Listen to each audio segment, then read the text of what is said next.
राजहंसी मोहर. विषयांचं वैविध्य, आशयाची समृद्धी. 10वी-12वीचे निकाल लवकरच जाहीर होणार आहेत. विद्यार्थ्यांनी यापुढची शिक्षणाची वाट निवडताना ती केवळ मार्कांवर ठरवावी की आपला कल, आवड आणि क्षमता यांचाही आढावा घ्यावा. मुळात ज्या शाखेत अभ्यासक्रमाला जायचंय त्यामध्ये आपल्याला गती आहे का हे कसं ओळखायचं? पियर प्रेशर किंवा पालकांचा दबाव कसा टाळायचा? पालक मुलांमध्ये या संदर्भात संवाद नेमका कसा हवा? या सगळ्या कळीच्या प्रश्नांची उत्तरं जाणून घेऊया प्रसिद्ध लेखक, डॉक्टर आणि करिअर काउन्सिलर डॉक्टर श्रीराम गीत यांच्याकडून.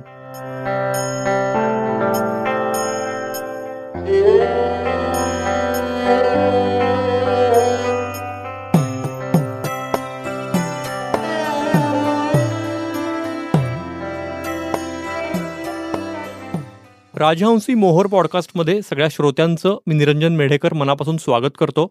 राजहंस प्रकाशनाच्या पुस्तकांची ऑडिओ ओळख आणि लेखकांसोबत गप्पा असं या पॉडकास्टचं स्वरूप आहे.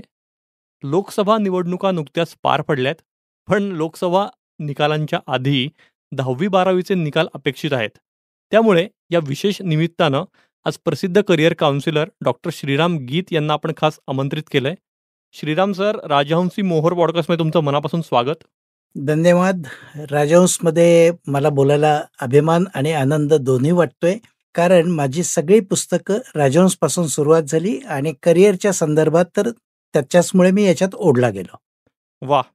डॉक्टर श्रीराम गीत हे पेशानं डॉक्टर असले तरी ते लेखक आणि करिअर काउन्सिलर म्हणून अधिक परिचित आहेत. ते 1970 पासून वैद्यकीय क्षेत्रात तर 1993 पासून करिअर काउन्सिलिंगच्या क्षेत्रात कार्यरत आहेत. डॉक्टर, इंजिनियर, आर्मीतलं करिअर कसं निवडायचं, करिअर मार्गदर्शक, परदेशात शिकायचंय, सृष्टीविज्ञान गाथा, खेळातलं करिअर, करिअरचं कन्फ्युजन, ही आणि अशी त्यांची अनेक पुस्तकं आजवर प्रसिद्ध झालेली आहेत. लोकसत्ता, सकाळ, महाराष्ट्र टाइम्स, साप्ताहिक सकाळ, मार्मिक या नियतकालिकांसाठी पण त्यांनी सातत्यानं लिखाण केलं असून सध्याही त्यांचं लोकसत्तामध्ये सदर सुरू आहे. श्रीराम सर, तुमच्याशी चर्चा करण्याची खरोखर उत्सुकता आहे. पहिला प्रश्न विचारतो. 10वी-12वीच्या निकालावर पुढच्या शिक्षणाची, करिअरची दिशा ठरत असली तरी ती फक्त मार्कांवर ठरवावी की आणखी काही मुद्दे हे प्रत्येक मुलानं आणि त्याच्या पालकांनीही विचारात घ्यायला हवेत? भरपूर मुद्दे आहेत. या सगळ्याच्या संदर्भात मी जरा एक वेगळ्या पद्धतीत सुरुवात करतो. मुलं कुठंतरी काहीतरी एखादा शब्द ऐकतात आणि तो सगळा शब्द ऐकल्यानंतर लगेच पालकांना सांगतात, काय करायचंय, काय बनायचंय. मला AI मध्ये जायला आवडेल, मला मॉडेलिंग करायला आवडेल, मला एरोस्पेसमध्ये जायचंय, मला त्या टेस्लाच्या कारमध्ये काहीतरी करायला आवडेल, वगैरे वगैरे. अशा स्वरूपाच्या त्यांच्या वाचलेल्या एखाद्या शब्दाच्या संदर्भात दर 2 वर्षांनी शब्द बदलत असतात.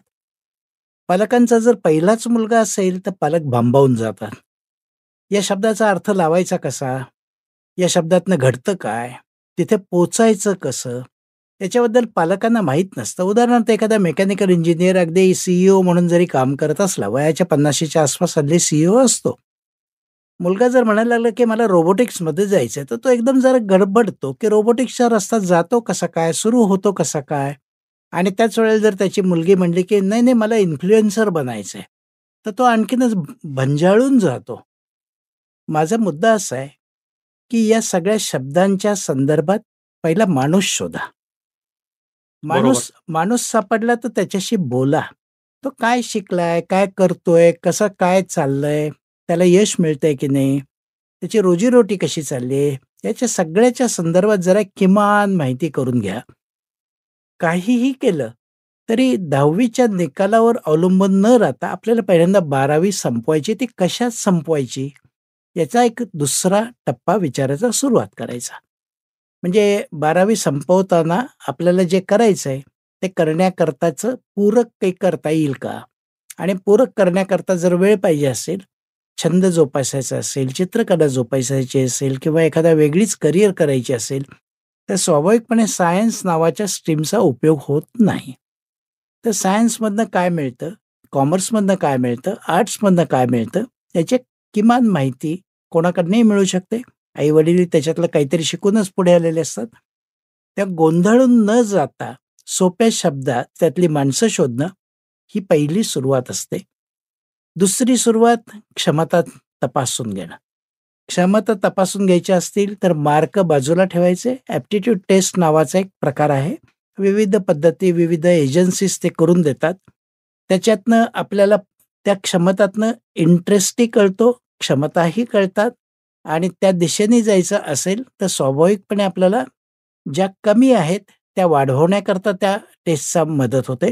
अनेक पालकांच्या मनात किंवा मुलांच्या मनात असं असतं, नको, नको ती टेस्ट नकोच. हं. कारण त्याच्यातनं अमुक-अमुक आलं तर मला ते नाही करायचं.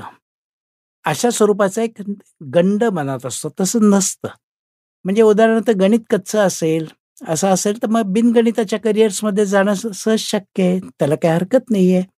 तेव्हा आवडता विषय, ज्याच्यात क्षमता कमी आहेत त्या वाढवायचा विषय, याच्याकरता ॲप्टिट्यूड टेस्टचा दुसरा उपयोग होतो. आणि तिसरं सगळ्यात महत्त्वाचं, कुटुंबाने एकत्रित निर्णय घेतला तर खूप फायदा होतो. वडील जे करतायत त्याला पूरक मुलाने केलं तर गाडी वेगाने पुढे सरकते. आई जे करते आणि याच्या उलटं तिघात विसंवाद जर असला, तर गाडी एखाद्या स्टेशनावर सायडिंगलाही पडण्याची शक्यता असते. तेव्हा करिअरच्या संदर्भात या सगळ्याचं एक अवधान नावाचा प्रकार ठेवला तर खूप उपयोग होतो. अगदी. म्हणजे सर 15-20 वर्षांपूर्वी इतके करिअरचे पर्यायच नव्हते. म्हणजे एक डॉक्टर, इंजिनियर, फार फार तर CA. तर आज अनेक पर्याय आहेत आणि त्याच्यामुळे पण गोंधळ वाढलाय का, असं तुम्हाला जाणवतं का? आणि दुसरं, की सायन्सला जी एक क्रेज होती, की बाबा 11वी-12वी सायन्स शिवाय काही पर्यायच नाहीये. तर आज ती पालकांची आणि मुलांचीही मानसिकता कुठेतरी बदलतीये का? का अजून हा बदल आवश्यक आहे असं वाटतं तुम्हाला? क्रेज सायन्सची आजही आहे. 80% पडले की सायन्स का नाही घेतलं याच्याबद्दल गदारोळ उठतो. म्हणजे इथपर्यंत ती क्रेज आहे. याचं एक महत्त्वाचं कारण असं आहे की इंजिनिअर झाल्यानंतर एक प्रकारची स्टॅबिलिटी मिळते. त्याच वेळेला इंजिनिअर झाल्यानंतर परदेशात जाण्याकरताचा एम-एसचा रस्ता खुलजा सिमसिमसारखा सुरू होऊ शकतो. असं आज घटकेला बी-एससी नंतर, बी-ए नंतर, बी-कॉम नंतर नाही. सी-ए कोण होईल माहीत नाही. त्याच्यामुळे ते जरा एक अंधारात खडा टाकल्यासारखं होतं. त्याच्यामुळे सायन्सची क्रेज आहे. मेडिकलच्या क्रेजच्या बद्दल ती क्रेज वाढते, कमी होते, वाढते, कमी होते. दोन्ही पद्धतीत आहे. दर 5 वर्षांनी ती क्रेज बदलत जाते. सायंटिस्ट व्हायचं आहे असं म्हणणारे मात्र फारसे सापडत नाहीत. फार क्वचित सापडतात. तेव्हा दुसरं एक तुमचा जो सुरुवातीचा पॉइंट होता, की 15-20 वर्षापूर्वी करिअर्स नव्हत्या. या सगळ्या करिअर्स त्याही वेळेला होत्या. पण या टीव्हीमुळे, पेपरमुळे, माणसांमुळे लक्षात यायला लागल्या. उदाहरणच द्यायचं झालं तर आता आपण एके स्टुडिओत बसलोय. व्हॉईस ओव्हर नावाचा प्रकार 2000च्या आधी माहिती नव्हता, पण होता ना. खरंय. हां, मग डबिंग होतंच. हॉलिवूडची फिल्म इथे आली तर ती डब करायची. तमिळ फिल्म हिंदीमध्ये डब करायची. होता प्रकार. पण आता एके स्टुडिओ प्रसिद्ध झालाय. त्याच्या जाहिरात येतात. व्हॉईस ओव्हर शिकणारी लोकं तयार झाली आहेत. त्याचप्रमाणे ॲक्टिंग शिकणारी तयार झाली आहेत. त्याच्यामुळे निरनिराळे शब्द नावाचा प्रकार त्याचा असा एक पसारा वाढत चाललाय. पसाऱ्यातनं आपल्याला नेमकं काय करायचंय आणि त्याच्यातनं कोणकोणच्या करिअर्स सुरू होऊ शकतात, याच्याकडे आपण जाऊ शकतो. सर तुम्ही ज्ञानप्रबोधिनीमध्ये 1998 ते 2010 अशी 12 वर्ष करिअर काउन्सिलिंग आणि ॲप्टिट्यूड टेस्ट हा विभाग त्यांचा हँडल करत होतात पूर्णपणे. तर हे ॲप्टिट्यूड टेस्ट विषयी आणखी सांगाल आम्हाला? ॲप्टिट्यूड टेस्टमध्ये मुख्यतः आपल्याला आकलन क्षमता, गणिती क्षमता, तर्कविचार क्षमता, कलात्मक क्षमता आणि भाषिक क्षमता. मी नेमकेपणाने मोजक्याच सांगतोय आणि त्याच्या जोडीला कुठं ना कुठेतरी एक व्यवहार, जिद्द, सातत्य आणि इंट्रोस्पेक्टिव्ह किंवा इंट्रोव्हर्ट किंवा एक्स्ट्रोव्हर्ट अशा स्वरूपाच्या क्षमतांच्या बद्दल थोडासा उलगडा होत जातो. प्रत्येक गोष्टीला काही ना काहीतरी गोष्ट गरज असते. उदाहरणार्थ भाषिक क्षमता आज ह्युमॅनिटीजमध्ये लागेल, आर्ट्समध्ये लागेल, भाषा शिकायच्या असतील तर लागतील. कमी असेल तर ती वाढवता येते. त्याच्याकरता प्रयत्न करता येतो. त्या ह्याच्यात पास किंवा नापास असा काही प्रकार नसतो. ॲप्टिट्यूड टेस्टमध्ये तुमच्या क्षमताच्या 5 पातळ्या दिल्या जातात. Needs improvement, below average, average, very good, excellent. त्याप्रमाणे एकेका वर्षात एक पातळी तुम्ही ओलांडून पुढे जाऊ शकता. गणिताच्या संदर्भात असं आहे की गणित एखाद्याचं उत्तम असतं, त्यांनी गणितातल्या करिअर्स निवडाव्यात. ज्याला गणित कळत नाही त्यांनी गणित 10वी नंतर सोडून द्यावं. 10वी नंतर गणित सोडून देणारे 70% जनता असते. त्यांच्यातलाच मी सुद्धा एक आहे.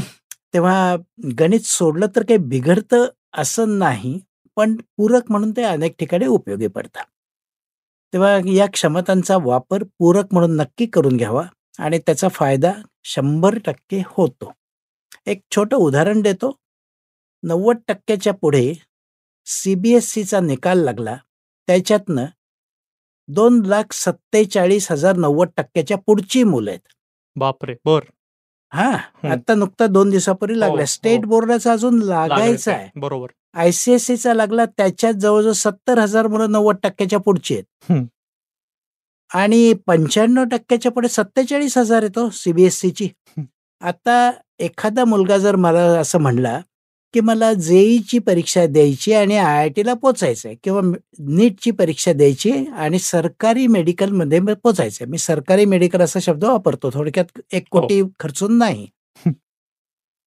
तर या दोन्ही करता एकत्रित जागा किती आहेत? तर जागा आहेत फक्त 6,000 आणि 6,000. आय-आय-टीच्या जागा 6,000 ओपन कॅटेगरी. मेन आय-आय-टीज 22 आय-आय-टीबद्दल आता आपण बोलत नाही. पहिल्याच 7 किंवा 8 आय-आय-टीबद्दल बोलायचं झालं तर. 12,000त बसण्याकरता आज घटकेला 5,00,000त मग आपल्याला कॉम्पिटिशन करायची आहे.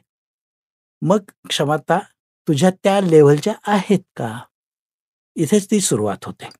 आणि याचा फायदा होतो याच्याबद्दल माझ्या मनात शंका नाही. कारण जवळ-जवळ 17,000पेक्षा जास्त मुलांशी, आई-वडिलांशी माझा आत्तापर्यंत वैयक्तिकरित्या काउन्सिलिंगमध्ये संबंध आलेला आहे. नक्की फायदा होतो. सर, एक थोडं करिअर संदर्भात एक प्रश्न आहे. म्हणजे करिअरची आजची व्याख्या अशी झाली आहे, की आपल्याला काय आवडीच्या किंवा जिथे ॲडमिशन मिळेल त्या विषयात ग्रॅज्युएशन, पोस्ट ग्रॅज्युएशन करायचं आणि मजबूत पगाराची नोकरी मिळवत सेटल व्हायचं. तर करिअरचा खरंच इतका मर्यादित अर्थ असतो का? तुम्ही काय सांगाल? करिअर म्हणजे नोकरी नाही. करिअर म्हणजे प्रगती. करिअर म्हणजे अचीव्हमेंट. आणि त्या अचीव्हमेंटमध्ये आनंदही पाहिजे ना. बरोबर. नुसतंच मी बसलोय खुर्चीवर साहेबाच्या आणि आनंद नसेल आणि मला रोज मनस्ताप होत असेल, झोप लागत नसेल तर उपयोग नाही. याच्यापेक्षा एक सगळ्यांना कळेल अशी एक सोपी करिअरची व्याख्या मी करतो. काय शिकायचं, कधी शिकायचं आणि त्याचं करायचं काय? या तिन्हीच्या बद्दल जर तुम्हाला स्पष्ट कल्पना असेल, तर तिथनं करिअरची सुरुवात होते, पायाभरणी होते. तर या 3 शब्दांवर पालकांनी, विद्यार्थ्यांनी लक्ष द्यावं. काय शिकायचं, कधी शिकायचं आणि त्याचं करायचं काय? काय शिकायचं याच्याबद्दल सगळे क्लासेस, जाहिराती याच्यातनं माहिती गोळा केली जाते. कधी शिकायचं? स्वाभाविकपणे वर्ष संपलं की पुढची सुरुवात होते. करायचं काय याच्याबद्दल माहितीच कोणी घेत नाही. हं. आणि माहिती नाहीच घेतली तर पंचाईत आहे. मग प्रश्न असा सुरू होतो, की त्यातली माणसं शोधा. जिथे आपण सुरुवात केली त्या माणसांच्याकडनं त्यांची वाटचाल समजून घ्या. स्वाभाविकपणे तुमचा उत्तम स्वरूपाचा करिअरचा पायाभरणी नक्की होते. वाह! म्हणजे तुम्ही सुरुवातीला जे म्हणलात तसं फक्त हॅशटॅग्स आणि कीवर्ड्समध्ये अडकू नका. मला एआय करायचंय, मला रोबोटिक्स करायचंय. यापेक्षा त्या फील्डमधल्या माणसांना प्रत्यक्ष भेटून त्यांच्याकडून ते जाणून घ्या. तुम्हाला गंमत म्हणून सांगतो, एआय आणि एम-एल, मशीन लर्निंग आणि एआय आणि रोबोटिक्स या तिन्हाच्या संदर्भात बडबड करणारे अनेक जण भेटणार. त्यांना मी एकच सांगतो, "अरे काम करणारा माणूस शोध आणि त्याचं नाव मला तू कळव ना." मला अजूनही कळवणारा कोणीही भेटलेलं नाहीये. इतकं ते ॲडव्हान्स आहे. पहिली आहे ते नोकरी आहे. पहिलं आहे तो 3 वर्षाचा अनुभव आहे आणि बरोबर. मग त्याच्यानंतर मग तुम्हाला ते एआय नावाच्या संदर्भात म्हणजे त्याचा वापर केला जातो याच्याबद्दल काही पंचायती शंका नाही. पण त्याच्यात मला काम करायचंय म्हणून मी शिकतोय, हे म्हणणं जरा चुकीचं आहे. बरोबर. म्हणजे चेष्टेत बोलायचं झालं तर मला शाहरुख खान बनायचं आहे असं म्हणून चालत नाही. मला पहिलं मराठी सिनेमात जायचंय, मालिकात जायचंय. मग मिळालं तर मी हिंदीत जाईन, नाटक करेन. असं करता-करता कधीतरी माझं रांकेलं लागेल ना. बरोबर. याच ह्याच्यावरनं मला शाहरुख खान व्हायचंय. आम्ही स्वप्न उदात्त ठेवायला काही हरकत नाहीये. पण कुठेतरी श्रमप्रतिष्ठा या विषयावरही तुम्ही अनेकदा बोललेला आहात. तर आपल्याकडे ती कमी आहे आणि त्याच्यामुळे पण म्हणजे कुठेतरी पालकच जबाबदार आहेत बेरोजगारी वाढवायला. असं एक तुमचं मी विधान दुसऱ्या एका मुलाखतीत ऐकलेलं. तर काय सांगाल तुम्ही? तू अजून शिक, तू शिकत राहा. सलग शिकलं की चांगलं असतं. आम्ही आहोत ना तुला पाठीशी मिळवायला. ही वाक्य पालकांनी बंद करायला पाहिजेत. 21 वर्षाचा झालास, 2 पैसे मिळवण्याची सुरुवात कर. मोठा पगार, मोठं पॅकेज हे फक्त 0.1% मिळतं. बाकीच्या सगळ्यांना मिळेल त्या पगारावर सुरुवात करावी लागते. त्याच्यात वाढ होत जाते. अनुभव मिळाला की स्वाभाविकपणे नोकरी बदलताना सांगता येतं की मला अमकं-अमकं करता येतं आणि मग ते तुम्हाला 30% 35% वाढवून पगार देतात. त्या पालकांनी लक्षात असं घ्यायला पाहिजे की 21व्या वर्षीच मुलाला जरा काही ना काहीतरी अनुभव, इंटर्नशिप, उमेदवारी किंवा काही ना काहीतरी एक 4 पैसे कमवण्यासाठीची सुरुवात याच्याकरता उद्युक्त करावं आणि हे करण्यामध्ये काहीही पंचाईत नाहीये. पालकांचं असं म्हणणं असतं की मुलांनी सलग शिकलं म्हणजे बरं असतं. हेही वाक्य त्या अर्थाने खोटं आहे. म्हणजे इंजिनिअर झाल्यानंतर त्याने एम-एस केलं किंवा एम-ई केलं किंवा एम-टेक केलं म्हणजे त्याच्या करिअरमध्ये फरक पडतो असं नाही. करिअर ग्राफमध्ये त्याची डेप्थ वाढते एवढंच आहे. तेव्हा जास्त शिक म्हणण्यापेक्षा शिक तू, हरकत नाही, पण जरा एक वर्षभर मध्ये गॅप घे, कमवायचा प्रयत्न कर, एक्सेल हो. आणि दुसरा एक महत्त्वाचा मुद्दा असा आहे, की जे शिकलो, जी पदवी घेतली, त्याच्यापेक्षा वरच्या पायरीवरच्या पदवीवर आपल्याला जायचं आवडेल ना. म्हणजे उदाहरण देऊन बोलायचं झालं तर अनेक कॉलेजमध्ये एम-ई करण्याकरता मुलं किंवा मुली लगेच प्रवेश घेतात, कारण नोकरीमधला पगार ऐकून तो घ्यावासा वाटत नाही. बरं. हं. हं. 3 वर्ष एम-ई करतात. पण एम-ईला इंडस्ट्रीत कोणी ओळखतच नाही. आणि हं. कॉलेजला काय पाय असतं, याला बाहेर नोकरी नाही मिळाली, की हा लेक्चरर म्हणून गपचूप आपल्याकडे येणार आहे. हा जो खेळ आहे ना, बरोबर. हा खेळ कुठेतरी पालकांनी लक्षात घ्यायला पाहिजे. पण म्हणजे मुलांच्याही मनावर त्या स्पर्धेचं दडपण असतं कुठेतरी, की बाबा बाहेरच्या जगात माझा टिकाव लागेल का? त्यापेक्षा मी शिकत राहतो. ते टिकावं लागेल का या दडपणापेक्षा त्यांना ऐशारामाचा कोश सोडायचा नसतो. म्हणजे ज्या घरात मुलाचा पॉकेट मनीच ₹8,000-10,000 आहे, तर त्याला आज घटकेला 10,000 ची नोकरी करण्यात इंटरेस्टच राहत नाही ना. हं. हा एक टप्पा. आणि दुसरा टप्पा असा आहे, की घाम गाळून व्हाईट कॉलर का ब्लू कॉलर याच्याबद्दल प्रत्येकाला आज व्हाईट कॉलर पाहिजे. आणि जर व्हाईट कॉलर पाहिजे असेल, एसी पाहिजे असेल, तर मग तो कसा मिळेल याच्यावरच सगळं लक्ष केंद्रित केलं जातं. पण असं शक्य आहे का? तर अजिबातच शक्य नाही. हं. व्हाईट कॉलर जॉब करणारे 20% आहेत आणि 80% ब्लू कॉलर जॉब किंवा घाम गाळूनच काम करणार आहेत. आणि मग घाम गाळण्याच्या संदर्भात उत्कृष्ट करिअर करण्याचे रस्ते साधे, सोपे आणि सर्व्हिस इंडस्ट्रीतनं सुरू होतात. उदाहरणार्थ आज ट्रॅव्हल टुरिझममध्ये उन्हातान्हात असो, कडाक्याच्या थंडीत असो किंवा एखादा ग्रुप घेऊन दिवस-दिवस तंगडतोड करत असो, करणारा टूर गाईड हा एखाद्या आय-टीतल्या मॅनेजरच्या पेक्षा दुप्पट कमवत असतो, हे माहितीच नसतं. हं. एखादा छोटासा कॅफे चालवणारा किंवा एखादा मध्यम आकाराचं हॉटेल चालवणारा दिवसाला 10,000 सुद्धा कमवू शकतो, हे माहितीच नसतं. त्याच्यामुळे ही सगळी गफलत आहे. अर्थात मी सांगतो इतकं ते सोपं नाहीये, पण या रस्त्यांचा जर विचार केला, म्हणजे हॉटेल मॅनेजमेंट म्हटल्यानंतर नाकं मोरडणारी अनेक कुटुंब आहेत, पण हॉटेल मॅनेजमेंटचा कोर्स केल्यानंतर सहजगत्या आज घटकेला ताज किंवा ओबेरॉयच्या जगभरातल्या चेनमध्ये आपला शिरकाव 4थ्या वर्षी होऊ शकतो, हे त्यांना माहीतच नसतं. म्हणजे इंजिनिअर झाल्यावर 50,00,000 खर्चून एम-एस करायला पोराला पाठवायचा, का मुलांनी स्वतःहून आज घटकेला कॅनडा किंवा चायना किंवा मिडल ईस्ट इथे हॉटेलच्या चेनमध्ये जाऊन परदेशात फुकटच काम करायचं, फुकट काम करायचं म्हणण्यापेक्षा खर्च न करता तिथे जाऊन काम करायचं. क्रूजवर जाणारी आज अनेक लोकं आहेत. या सगळ्याचा विचार जर केला तर service industry is a very nice expanding industry आणि त्या ह्याच्यातनं पुढे जात आहेत. अमेरिकन ड्रीमचा सर आत्ता उल्लेख झाला. म्हणजे परदेशी शिक्षणाची आणि परदेशात सेटल व्हायची क्रेझ अजूनही कायम आहे का? नक्कीच आणि ते जाईल असंही मला वाटत नाही. त्याचं एक सगळ्यात महत्त्वाचं कारण असं आहे, की प्रत्येकाला माझा मुलगा तिकडे असतो. मी शब्द काय वापरतोय? तिकडे असतो. हे सांगण्यात जो अभिमान आहे ना, तो अभिमान वेगळा आहे. 70 ते 80 तो अभिमान माझा मुलगा दुबईला असतो हे सांगण्यात होता. आता सध्याचा अभिमान फक्त 4 देशांपुरता राहिलेला आहे. America, England, Australia, New Zealand. आता दुबईत आहे माझा मुलगा हे सांगायला कोणाला कौतुकी वाटत नाही. सिंगापूरबद्दलही कोणी बोलत नाही. बँकॉकला गेला तर तो तिथे जाऊन काय करतो असं म्हटलं जातं. हे जर सगळं लक्षात घेतलं तर क्रेज आहे ते गोऱ्यांच्या देशात जाऊन राहण्याची आणि तिथल्या राहणीमानाची. राहणीमान निःसंशय उत्कृष्ट असतं. इथल्यासारखे प्रॉब्लेम्स नसतात. त्याच्याबद्दल काही पंचायत नाही. पण ही लोकं तिथे किती मिळवतात?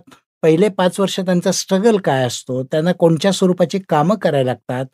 आणि त्याच्याही पलीकडे जाऊन जर त्यांचं खरंच उत्कृष्ट शिक्षण तिथे झालेलं असेल, तर त्यांना भारतात आल्यावर इथली इंडस्ट्री विचारत का नाही?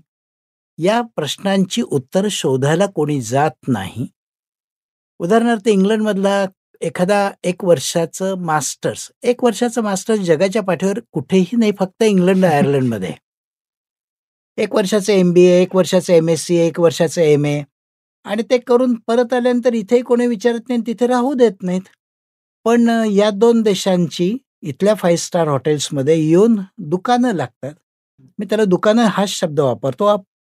IIT किंवा IIM कुठं दुकान टाकल्याचं कधी कोणाला पाहिलंय का? तर नाही पाहिलं. पण यांची दुकानं लागतात आणि त्या दुकानात ₹100 फी भरून 5 स्टारमध्ये पुण्याच्या वेस्ट इंडला, मॅरिएटला, मेरिडियनला जायचं, ते सगळं बघायचं, चकचकीत आणि तुम्हाला मार्केटिंग करणारं कोण आहे? तर तिकडचा कोणीतरी लेक्चरर किंवा ॲडमिनिस्ट्रेटर. फार ग्रेट वाटायला लागतं ना. आणि मग ते शिक्षण ग्रेट वाटायला लागलं, की इथले पालक पाठवून देतात. ही क्रेज जाईल असं मला अजिबात वाटत नाही. ती राहणार. गेली 100 वर्ष आहे. राहण्याबद्दल पंचायत नाही. आपण तिथे जाऊन काम कोणचं करणार आहोत. म्हणजे परत तोच मुद्दा येतो सर, की परदेशी शिक्षणाला विरोध नाहीये. पण तिथं जाऊन नेमकं काय शिकायचं आणि जो कोर्स आपण निवडणार आहे त्या क्षमता आपल्यामध्ये आहेत का त्यात करिअर घडवण्याच्या? तर ही जरा काळजी घ्यायला पाहिजे जायच्या आधी. म्हणजे सॅन होजेचं काम मी हिंजवडीला करतो. तर मग हिंजवडीला राहिलं तर तुझं सेव्हिंग तरी होईल ना. मी या सगळ्याच्या संदर्भात एकच वाक्य फक्त तुम्हालाच प्रश्न विचारतो आणि त्याचं उत्तर ऐकणाऱ्यांनी सुद्धा घ्यावं. कोरोनामध्ये आई-वडील गेले तरी सुद्धा येणारी कोणी होती का हो? दरवर्षी आई-वडिलांना भेटायला येणारं कधी कोणाचं एखाद्या घरचं ऐकलंय का? आणि या सगळ्यासाठीचा खर्च काय लागतो? तर महिना जेमतेम $100चं सेव्हिंग. महिना $100चं सेव्हिंग जर केलं तर 1.5 वर्षांनी भारताचं तिकीट परतीचं काढता येतं $1800चं. पण हे जर करता येत नसेल तर मी तिकडे आहे सांगण्यात कौतुक काय? आणि ही स्थिती पहिली 10 वर्ष राहते.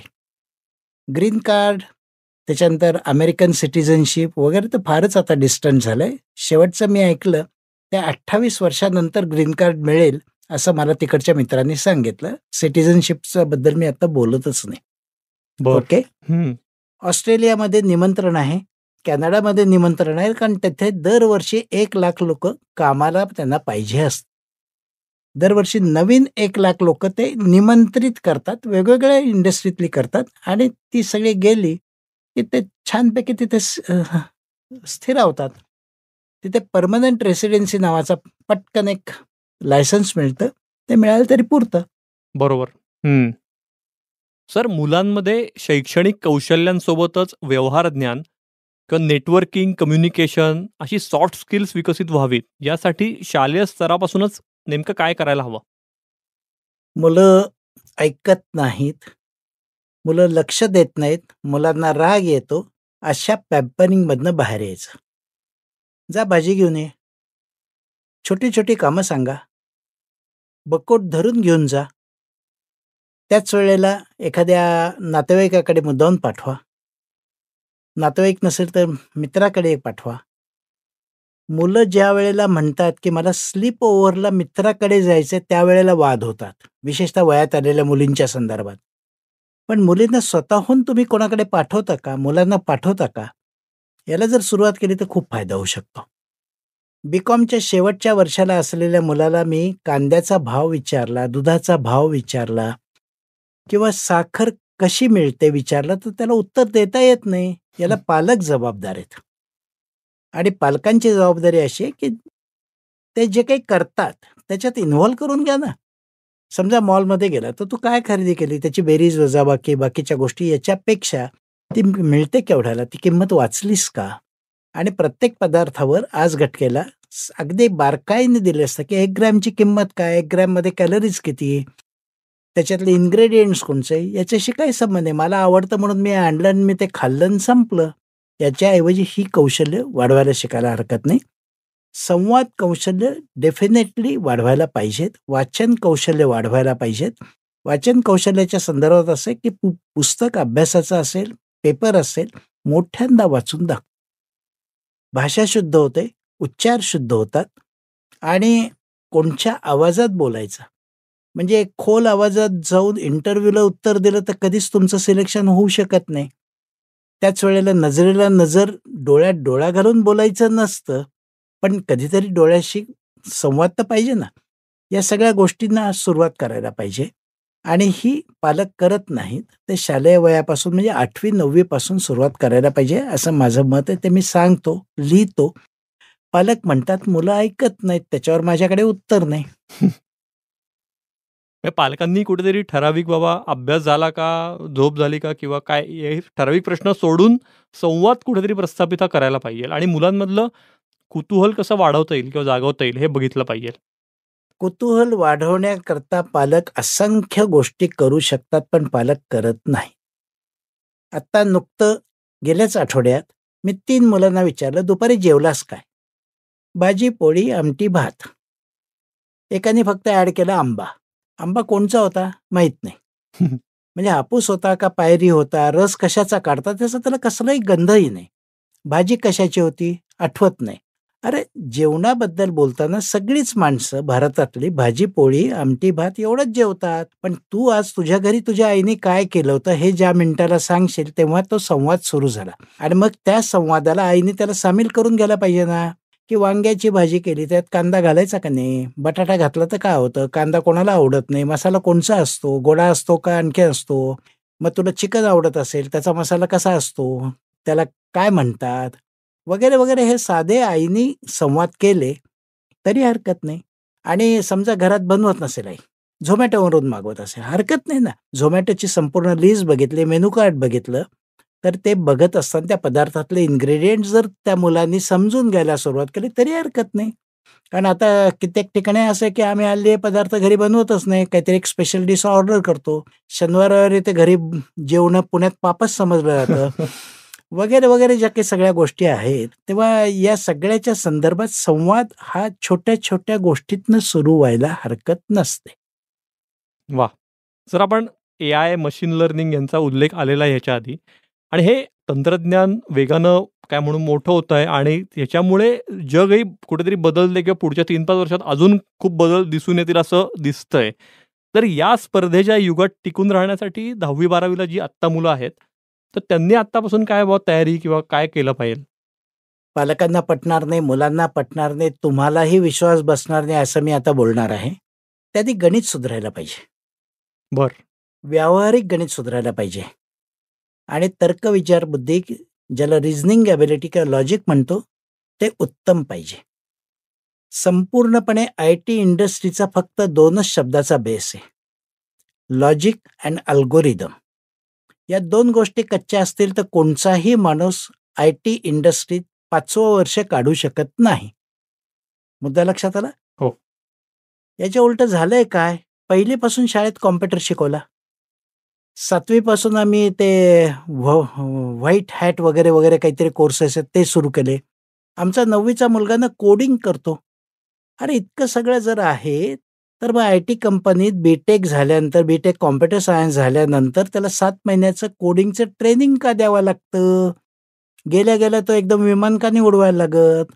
हे जर लक्षात घेतलं तर मग स्वाभाविकपणे या सगळ्या गोष्टीच्या मागे काय आहे तर लॉजिक आणि अल्गोरिदम. लॉजिक आणि अल्गोरिदम एकदा पक्कं झालं, ते 12वी पर्यंत पक्कं झालं, की मग पुढचा रस्ता हळू मुलं उलगडायला लागतात. तो इंजिनिअरिंग कॉलेजमध्ये जा, कोणचीही ब्रांच घ्या, उलगडता येतो. त्याला काही पंचायत नाहीये. म्हणजे उदाहरणार्थ मेकॅनिकल इंजिनिअरिंग, त्याला इलेक्ट्रिकल कारबद्दल काही पाहिजे असेल, इलेक्ट्रॉनिक्स, रोबोटिक्समध्ये जायचं असेल, तो हळू याच्याकडे जायला लागतो. IoT नावाचा जो प्रकार आहे, इंटरनेट ऑफ थिंग्स, तिथे तर या सगळ्या गोष्टी लागतातच.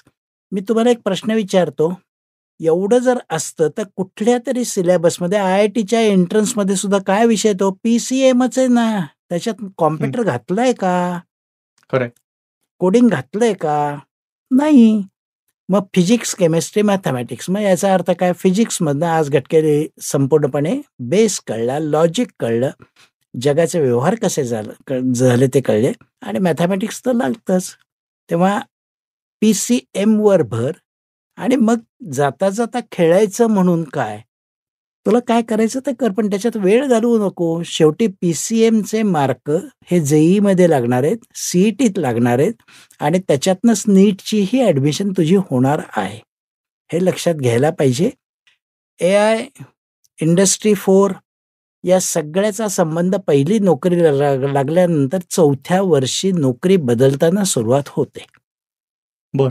4थ्या वर्षी नोकरी बदलताना सुरुवात होते आणि मग त्याच्यात वेगवेगळे फाटे आहेत. म्हणजे मला त्यातलं फार कळतं अशातला भाग नाहीये, पण फाटे कसे आहेत, तर पायथॉन नावाची लँग्वेज शिकल्यानंतर बिग डेटा हँडल करता यायला लागतं. त्या बिग डेटाचं ॲनालिसिस पुढे रुबी, हाडूप सारख्या एकेका रस्त्यातनं जायला लागतं. पण या सगळ्याची सुरुवात होते कुठे? Oracle किंवा SQL मधनं होते. आणि डेटा स्क्रीनिंगच्या संदर्भात C++, त्याच्यानंतर J2EE, जावा अशा हा दुसरा फाटा आहे. या 2 फाट्यांच्या संदर्भात पहिली नोकरी मिळवणं हा सगळ्यात महत्त्वाचा आहे. एकच उल्लेख करतो, 23 साली नुसत्या पुण्यातनं 6,500 मुलं BE कॉम्प्युटर सायन्स किंवा BA IT घेऊन पास झाले. हार्डली 560 ते 600 मुलांना नोकऱ्या मिळालेल्या आहेत आणि त्या कोणत्या मिळाल्या आहेत ते माहीत नाही. बाकीची पोरं आजही बेकार आहेत. बरं. हे लक्षात घेतलं तर मला AIमध्ये जायचं आणि मला MLमध्ये जायचं याचा काही उपयोग आहे का? 4 वर्ष काम केलेल्या या 560 सगळी जण जाणार आहेत. हं. हे लक्षात घ्यायचं. शब्दांनी भांबावून जाऊ नका. त्यातली माणसं शोधा. माणसं शोधल्यानंतर तुम्हाला पत्ता लागेल. ती माणसं काय काम करतात त्याच्याबद्दल पत्ता लागेल. मी रोज AI वाचतो. मी रोज ChatGPTबद्दल काहीतरी डाउनलोड करतो. मोबाईलमध्ये माझ्याकडे ते अमकं येतं. या सगळ्या मी कट्ट्यावरच्या गप्पा असा शब्द वापरतो. हं. अल्गोरिदम पक्का आहे का? लॉजिक पक्का आहे का? 29/7 खटकन उत्तर देतोस का? हं. उत्तर बरोबर आहे. आजचं टेम्परेचर किती? आजचं टेम्परेचर 36 डिग्री सेंटीग्रेड. फॅरेनहाईट किती झालं? 30 सेकंदात सांगणारा त्याचं कन्व्हर्जन पक. हं. हे नसेल तर 12वीतनं पुढचा रस्ता तुमचा खुंटणार आहे. मग 12वी नंतरचा जो रस्ता आपण म्हणतोय, अनेक जण 12वी नंतर ब्रांच बदलण्याचा निर्णय घेतात, कारण कुठेतरी जाणीव होते की बाबा मी आलोय सायन्सला, पण माझी गोडी किंवा माझा कल आर्ट्सकडे आहे. तर अशांना काय सल्ला द्याल? कोणत्याही 12वी नंतर शब्द समजून घ्या. 12वी सायन्स नंतर कुठेही जाता येतं हे 100 वर्ष सगळ्या पालकांचं लाडकं वाक्य आहे. मी म्हणते कोणत्याही 12वी नंतर 12 रस्ते आहेत. ज्यांना डॉक्टर व्हायचंय, इंजिनियर व्हायचंय, फार्मासिस्ट व्हायचंय, आर्किटेक्ट व्हायचंय, सायंटिस्ट व्हायचंय आणि ॲग्रिकल्चरकडे जायचंय. ॲग्रिकल्चरकडे जाणार तर कोणी मला हरी चालायला भेटतच नाही. फार्मसी म्हटलं की नाक मोरडतात. आर्किटेक्ट म्हटलं की पॅकेज नसतं म्हटल्यावर ते सोडून देतात. सायंटिस्ट म्हटलं की 32 पर्यंत शिकायचं म्हटल्यावर ते सोडून देतात. तर राहिलं डॉक्टर, इंजिनियर आणि ते बनता आलं नाही म्हटल्यावर 12वी सायन्स सोडून मग दुसरीकडे जायला निघतात. याच्या ऐवजी आधीच कोणचीही 12वी करा, ते 75% करा. तुम्हाला 12 रस्ते उपलब्ध आहेत. वा. सर्व्हिस इंडस्ट्रीमधले 6 आहेत. सगळ्याची यादी इथे देण्याची गरज नाही. चित्रकलेतनं 6 रस्ते आहेत. त्याच्यानंतर कम्प्लिटली परफॉर्मिंगमधनं तुम्हाला 5-6 वेगवेगळे रस्ते उपलब्ध होऊ शकतात. त्यातले रितसर डिग्र्या आहेत आणि शिवाय पंतप्रधान कौशल्य विकास योजनेखाली आता जवळजवळ 11-12 किमान व्हायबल अशा डिग्र्या काढलेल्या आहेत. ब्युटी अँड वेलनेस आहे, न्यूट्रिशन आहे, योगा आहे, अनेक गोष्टी काढलेल्या आहेत. पण त्याची माहितीच घ्यायची नाही आणि हे फालतून त्यातनं काय करता येतं अशी जी समज आहे त्यातनं तुम्ही जरा बाहेर या. त्या माझं महत्त्वाचं वाक्य कोणत्याही 12वी नंतर 12 रस्ते आहेत. हे जर समजून घेतलं तर सायन्समध्ये अंधारात उडी मारण्याची गरज नाही. बरं. सर, आजचं युग हे डिस्रप्शनचं आहे. आणि आजच्या घडीला सगळ्यात मोठं डिस्रप्शन हे कुठेतरी मोबाईलचं झालेलं आहे. म्हणजे पालकांना भीती ही आहे की मूल माझं काय मोबाईलवरच असतं आणि मुलाच्या हातात एकदा मोबाईल आला की तो ते सोडत नाही आहे. तर यातनं कुठेतरी करिअर, अभ्यास या सगळ्यावर परिणाम होताना दिसतोय. तर तुमचं ऑब्झर्वेशन काय आहे? हे काय म्हणजे ह्याच्यावर मात कशी करायची? याच्यावरचं उत्तर असं आहे, वाचन संपलं म्हणून सगळेजण ओरडतात. आई-वडील वाचताना दिसलं तर मुलगा वाचणार ना. मग आई-वडील सारखेच मोबाईलमध्ये असलं तर मुलगाही मोबाईल उघडणार. बरोबर. मुद्दा लक्षात आला? आई-वडील गप्पा मारतायत, आई-वडील मुलाशी बोलतायत आणि याच्यावरचे रील्स खूप प्रसिद्ध आहेत ना. हं. तेव्हा याची उत्तर माझ्याकडे असं म्हणण्यापेक्षा मनाचा ब्रेक उत्तम ब्रेक. ट्रकच्या मागे लिहिलेलं असतं. बरोबर आहे? ते मी प्रत्येकाला आवर्जून सांगतो, की मनाचा ब्रेक उत्तम ब्रेक. मी पुढचं वाक्य सांगतो. रोज रात्री झोपण्यापूर्वी मी साधारण 10-10:30च्या दरम्यान झोपतो. उशिरा इंटरनेटवर काही शोधत बसत नाही. मी एक गोष्ट नक्की करतो, माझा दिवसभराचा स्क्रीन टाईम काय? हं. कामाचे वेळ सोडून मी तो स्क्रीन टाईम काउंट करतो. ओके. म्हणजे मी जर WhatsApp व्हिडिओ कॉलवर काउन्सिलिंगमध्ये असलो तर स्वाभाविकपणे ते 2 तास 3 तास मी वजा करणार. मी काही काम करत असलो, टायपिंग करत असलो तर ते मी वजा करणार. आणि मग जर तो स्क्रीन टाईम माझा 1.5 तासाच्या पलीकडे गेला असला तर मी दुसऱ्या दिवशी मनाचा ब्रेक लावायचा प्रयत्न करतो. माझा मोबाईल मला दर रविवारी पुन्हा एक इन्स्ट्रक्शन देतो, मागच्या आठवड्याचा तुमचा रिपोर्ट तपासा. त्याच्यात एक वाक्य असतं, मागच्या आठवड्यापेक्षा इतके तास जास्त, इतकी मिनिटं जास्त, इतके मिनिटं कमी आहे आणि रोजचा बार दिलेला असतो. हे सगळं त्या पोराला माहीत असतं, आईला माहीत असतं, बापाला माहीत असतं. बघत कोणीच नाही. त्याला मी काय करणार आणि तुम्ही काय करणार? खरंय. मनाचा ब्रेक उत्तम ब्रेक हे उत्तम सूत्र. ब्रेक हे खरं. याच्या पलीकडे काय नाही. आणि याच्याकरता मी एक छोटंसं उदाहरण देतो. आईस्क्रीम पार्लरमध्ये गेलो. 32 प्रकारचं आज आईस्क्रीम लावलेलं आहे. पहिलं खाल्लं, छान वाटलं. दुसरं खाल्लं, बरं वाटलं. तिसरं खाल्लं, जीभ जड झाली. चौथं, नको, नको, नको, नको. हं. तसं त्या मोबाईलचं तुम्हाला ठरवायला पाहिजे, की चव लागते तोपर्यंत तो मोबाईल चालू ठेवा. सर, तुमच्या बाकी सगळ्या बिझी शेड्यूलमधनं तुम्ही लिखाणासाठी आवर्जून वेळ काढता. तर या तुमच्या लिखाणाच्या शेड्यूलविषयी आणि सध्या काय नवीन सुरू आहे याविषयी? महत्त्वाचा मुद्दा, मला लिखाणाची सुरुवात मी राजहंसपासून केली. मला वाटतं मी एकमेव लेखक असा असेन, की दर 3 महिन्यांनी माझं एकाच वर्षात 3 पुस्तकं काढली. राजहंसचा वाह! क्या बात! 93 सालचा. आणि तिन्ही पुस्तकांच्या संदर्भात ती अजूनही चालू आहेत. 31 वर्षांनी हे वैशिष्ट्य आहे. वाह! म्हणजे दिलीपराव माझगावकर ती नवीन आवृत्त्या काढतायत. 10वी, 11वी, 12वी अशा आवृत्त्या चाललेल्या आहेत. त्याच्यामुळेच मी या करिअरमध्ये आहे. हा एक मुद्दामून आवर्जून उल्लेख करावा वाटतो. लिखाणाकरता वेळ काढावा लागतो म्हणण्यापेक्षा विषय डोक्यात आला, तो मुरला तरच मी लिखाणाच्या संदर्भात पेन उचलतो. ओके. याला अपवाद एकच, लोकसत्तेमध्ये आलेले प्रश्न. लोकसत्ता माझ्याकडे प्रश्न पाठवून देते. त्या प्रश्नांना उत्तर देण्याच्या संदर्भात मी एक 5 मिनिटं विचार करतो, उत्तर लिहितो, पाठवून देतो. तो सोपा भाग झाला. पण मला स्वतःला ज्या वेळेला काही लिहावंसं वाटत असेल, एखादा विचार मांडावासा वाटत असेल किंवा काही त्याच्याबद्दलची माझी मांडणी करायची असेल, मी आठवडाभर विचार करतो आणि ज्या मिनिटाला असं वाटतं, की आता डोक्यात सगळं जमलंय, त्या मिनिटाला कागद पेन उचलायचा. हल्ली मी मोबाईलवर टाईप करूनच संपूर्ण पाठवतो. त्याच्यात जरा एडिटिंगमध्ये थोडासा वेळ जातो, एवढंच. याच्या पलीकडे काय नाही. तेव्हा लिखाणाबद्दल एवढंच. नवीन पुस्तक लिहायचं नाही, हे मी 4 वर्षापूर्वी ठरवलेलं आहे. त्याच्यामुळे आहेत त्या पुस्तकांच्या आवृत्त्या वगैरे, वगैरे चालू असतं. मी त्याला चेष्टेमध्ये जुन्या कढीला आलेली उकळी. नाही. हा तुमचा सर मोठेपणा आहे. एवढ्या आवृत्त्या येतात आणि हे पुस्तक 93 सालचं आजही चालतं. याच्यातच ती लिखाणाची ताकद आहे तुमची. राजहंसचं कौतुक आहे. माझं कौतुक त्याच्यात अजिबात नाही आणि त्याच्यामुळे मी या करिअरमध्ये खेचला गेलो, नाही तर माझं डॉक्टर म्हणून छान चाललेलं होतं. डॉक्टर श्रीराम सर, तुम्ही वेळात वेळ काढून आज स्टुडिओत आलात. तुमचे मनापासून आभार. मला इथे बोलवल्याबद्दल माझगावकर सर, प्रशांत दीक्षित सर आणि सुंदरचं रेकॉर्डिंग केल्याबद्दल मेडेकर सर, तिघांचं मनःपूर्वक धन्यवाद. Thank you so much sir. Doctor Shriram गीत यांच्या राजहंसनं प्रकाशित केलेल्या पुस्तकांच्या लिंक्स आम्ही डिस्क्रिप्शनमध्ये देतोय. डॉक्टरच व्हायचंय, इंजिनियरच व्हायचंय, आर्मीत जनरल व्हायचंय, करिअर कसं निवडावं, ही डॉक्टर श्रीराम गीत यांची 4 पुस्तकं राजहंसनी प्रकाशित केलेली आहेत. तर या 4ही पुस्तकांच्या लिंक्स आम्ही या एपिसोडच्या डिस्क्रिप्शनमध्ये देतोय. त्यावर क्लिक करून तुम्ही ते घरपोच मागवू शकता. हा एपिसोड आवडला असेल तर आमचा चॅनल नक्की लाईक करा, सबस्क्राईब करा. तसंच या एपिसोडची लिंक तुमच्या फ्रेंड सर्कलमध्ये किंवा रिलेटिव्सने नक्की शेअर करा.